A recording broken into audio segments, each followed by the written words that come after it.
అసలు తన కెరీర్ ఎలా స్టార్ట్ చేసింది? అంటే చాలామంది పేరెంట్స్ కూడా ఏంటంటే ఈ ఫీల్డ్ అంటే నేను భయపడిపోయి అమ్మో వద్దు నువ్వు ఇంట్లోనే ఉండు, లేదంటే ఏదైనా సాఫ్ట్వేర్ ఫీల్డ్స్ చూసుకో, ఇలాంటివి చూసుకో అని చెప్తూ ఉంటారు. ఆ ఫీల్డ్కి వెళ్తుంది అన్నప్పుడు మీరు సపోర్ట్ చేశారా? యాక్చువల్గా ఆ ఫీల్డ్కి అంటే యాక్చువల్గా తను బైపీసీ స్టూడెంట్ అండి. హాస్టల్లో పెట్టి చదివించాను నేను. నాకు పాండిచేరిలో ఒక మినిస్టర్ గారు ఫ్రీ సీట్ ఇస్తున్నారు, అంటే ఆయన ఫ్యామిలీ ఫ్రెండ్.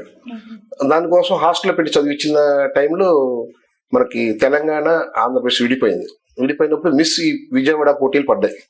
దీనికి ఇంగ్లీష్ మీడియం, చిన్నప్పటి నుంచి మొత్తం 10th వరకు ఇంగ్లీష్ మీడియమే, ఇంటర్ ఇంగ్లీషే, తెలుగు రాదు. చదువు మాట్లాడుతుంది కానీ చదవలేదు, రాయలేదు.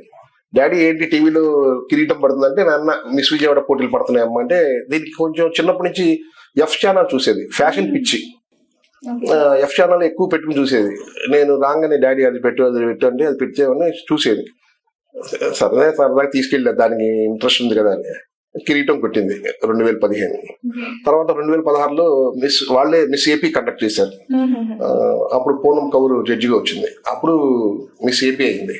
ఇక నేను ఎంబీబీఎస్ చదువు దాగి నాకు యాక్చువల్లీ వెళ్ళిపోతాను నేను ఈ ఫీల్డ్కి అంది. సార్ నీ ఇష్టం అమ్మా అని.